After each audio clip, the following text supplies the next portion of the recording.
Hello everyone, this is Varsha. Welcome to victory education. कल हमने देखा था चैप्टर क्लास 8 इंग्लिश ग्रामर का chapter number 13 kinds of phrases. तो हमने जितने भी टाइप के फ्रेजेस थे काइंड्स वो हमने देख लिए थे। फ्रेज क्या होती है, क्या होता है phrase, a group of words होता है। आज हम क्या करने वाले हैं, प्रैक्टिस करने वाले हैं। जो भी एक्सरसाइज आपकी बुक में गिवन है उसी की प्रैक्टिस आज हम करने वाले हैं। तो सबसे पहले जो ये एक्सरसाइज हमने स्किप की थी इसे हम देख लेते हैं। Underline the phrase in the sentence. देखो फर्स्ट क्या है, we went into the room. We क्या है हमारा सब्जेक्ट, वेंट है वर्ब, इनटू द रूम क्या है हमारा फ्रेज। इनटू द रूम कौन सा फ्रेज है, प्रपोजिशनल फ्रेज। सेकेंड है the girl in the red dress. देखो गर्ल है हमारी सब्जेक्ट, अब गर्ल की विशेषता बताई है in the red dress. Girl का विशेषता बताई हुई है इन द रेड ड्रेस, तो ये कौन सा हुआ, एडजेक्टिव फ्रेज हुआ, एडजेक्टिव फ्रेज। क्लियर। थर्ड देखते हैं, शी हेल्ड, मैं फ्रेज को अंडरलाइन कर देती हूँ only. She held the lady with great care. तो देखो इसमें दी लेडी क्या है हमारा ऑब्जेक्ट है, शी है सब्जेक्ट, हेल्ड है हमारी वर्ब, दी लेडी है ऑब्जेक्ट। अब ऑब्जेक्ट की विशेषता बताई है विद ग्रेट केयर, लेकिन विद क्या है हमारा प्रपोजिशन, तो ये कौन सा फ्रेज हो जाएगा, प्रपोजिशनल फ्रेज। क्लियर, आप लिख लीजिएगा प्रपोजिशनल फ्रेज। फोर्थ देखते हैं द वेजिटेबल सेलर। अब देखो ये पूरा क्या हुआ, नाउन हुआ। द वेजिटेबल सेलर शाउट्स ये क्या हुई, वर्ब हुई इन अ लाउड वॉइस। तो वर्ब की विशेषता बताई है इन अ लाउड वॉइस, तो ये क्या हुआ हमारा एडवर्ब फ्रेज हुआ। वर्ब की विशेषता बताने वाले शब्द क्या होते हैं, एडवर्ब, तो ये कौन सा हुआ, एडवर्ब फ्रेज हुआ। The aeroplane took off at 10 AM। तो देखो यहाँ पर एट प्रपोजिशन है, तो एट 10 AM क्या हो जाएगा, प्रपोजिशनल फ्रेज हो जाएगा। शी वॉन्टेड, शी है हमारा सब्जेक्ट, वॉन्टेड क्या है, वर्ब है। She wanted what to speak to the principal. She wanted what to speak to home. देखो मैंने आपको बताया था वॉट, हु और होम का अगर रिप्लाई मिले, वॉट, हु और होम का अगर रिप्लाई मिले तो वो क्या होता है हमारा ऑब्जेक्ट, और ऑब्जेक्ट क्या होता है हमारा, नाउन होता है, नाउन या प्रोनाउन होता है। तो ये कौन सा ये जो हमारा फ्रेज हुआ, ये कौन सा फ्रेज हुआ, इसको नाउन फ्रेज बोल सकते हैं। इसमें दो फ्रेज आप बोल सकते हो, to speak and to the principal, ये दोनों ही फ्रेज होंगे, दोनों ही नाउन फ्रेज होंगे। 7 देखते हैं, we grow potatoes in our garden। In है प्रपोजिशन, तो ये प्रपोजिशनल फ्रेज हो जाएगा। she hopes what she hopes to win the prize first। she hope what to win the first prize, ये क्या हो जाएगा, to win the first prize। तो ये देखो ये जो टू विन है ये तो क्या हो सकता है हमारा noun phrase. The first prize ये पूरा ही हम मान सकते हैं, इसको नाउन फ्रेज मान सकते हैं। शी होप्स, वो होप्स करती है, क्या होप्स करती है, to win the first prize, तो ये हमारा नाउन फ्रेज भी हो सकता है, या फिर अगर आप इसको बोलो तो ये आपका प्रपोजिशनल फ्रेज भी हो सकता है। Look for your shoes under the bed, तो प्रपोजिशनल फ्रेज है। क्लियर, आप इसको देखो, शी होप्स वह आशा करती है, what to win the first prize. देखो ये यहाँ पर ऑब्जेक्ट ही है टू विन, यहाँ ये प्रपोजिशन नहीं है, तो ये नाउन फ्रेज ही होगा। Clear. The patient was kept, patient को रखा गया था इन आइसोलेशन फॉर 15 डेज। तो देखो 15 डेज ये कितना ये क्या हो जाएगा हमारा, प्रपोजिशनल फ्रेज हो जाएगा। क्लियर है। अब हम नेक्स्ट एक्सरसाइज देखते हैं इसी बुक की।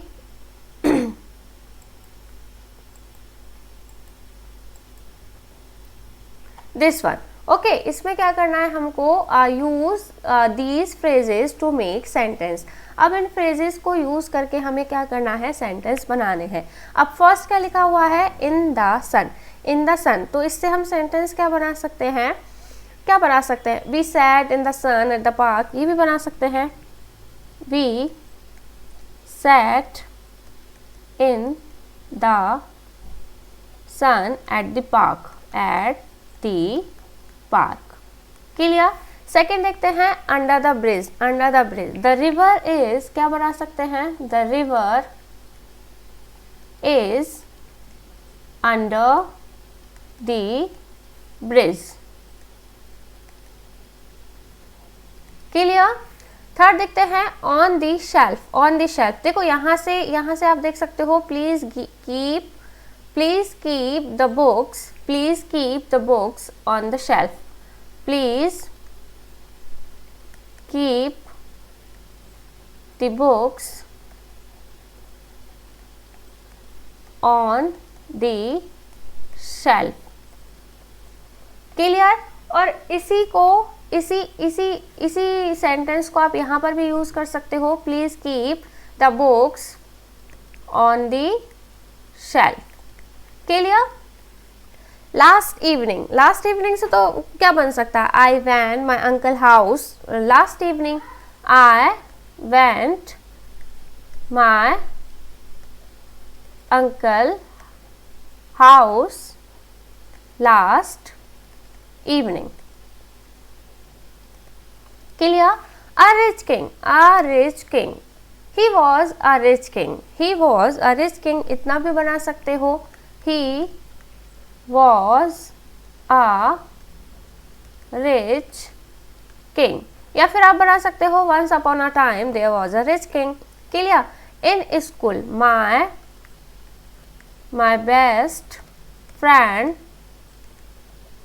is in school। Clear. of the colony, you are the leader, you are the leader of the colony। या फिर आप क्या बना सकते हो, there is a dog in my colony, there is a dog, this is the dog of the colony, this is the most dangerous dog of the colony। ऐसे भी आप बना सकते हो। in the project, in the project, we are working in the project, we are working in the project, we are working, we are working in the project।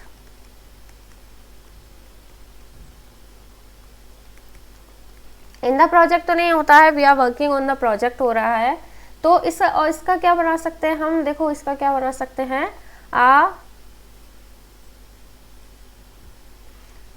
आप बना सकते हो,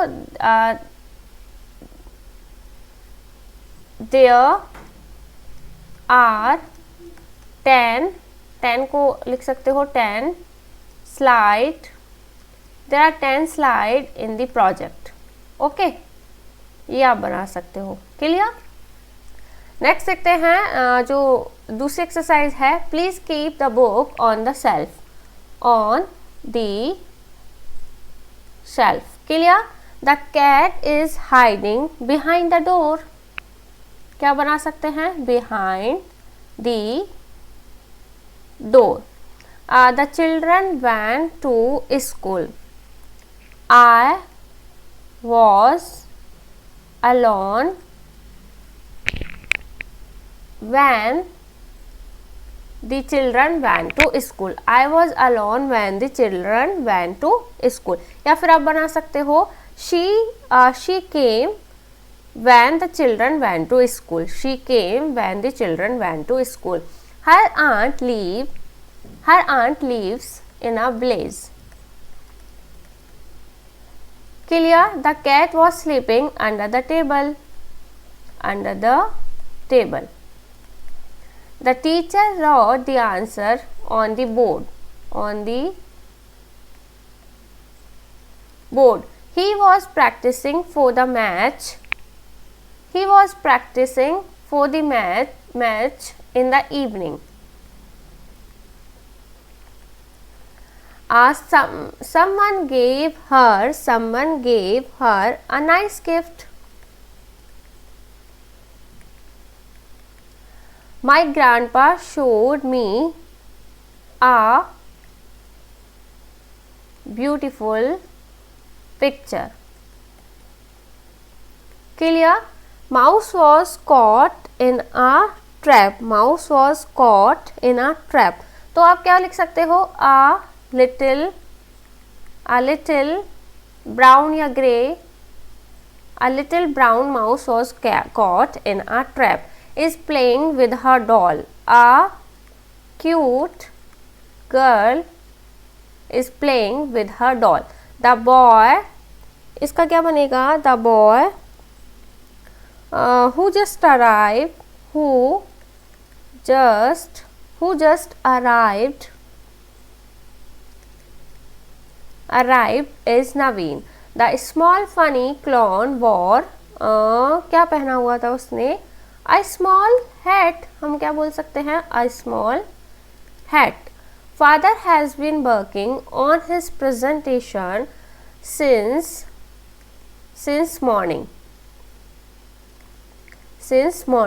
and is very comfortable. क्या है comfortable? बोल सकते हैं this new chair. Clear है? तो इसमें कुछ भी नहीं था. क्या था? पहले फ्रेजेस गिवन थी, उन फ्रेजेस को यूज करके हमें बनाना था सेंटेंस. सेकंड में क्या गिवन था? सेकंड में सेंटेंस गिवन था और उसके आगे हमें फ्रेजेस को ऐड करना था. आई होप सभी को चैप्टर नंबर 13 अच्छे से क्लियर हो गया होगा. फिर भी अगर कोई किसी तरह का कोई डाउट हो तो आप कमेंट करके ज़रूर बताइएगा. Till then, thank you, bye bye.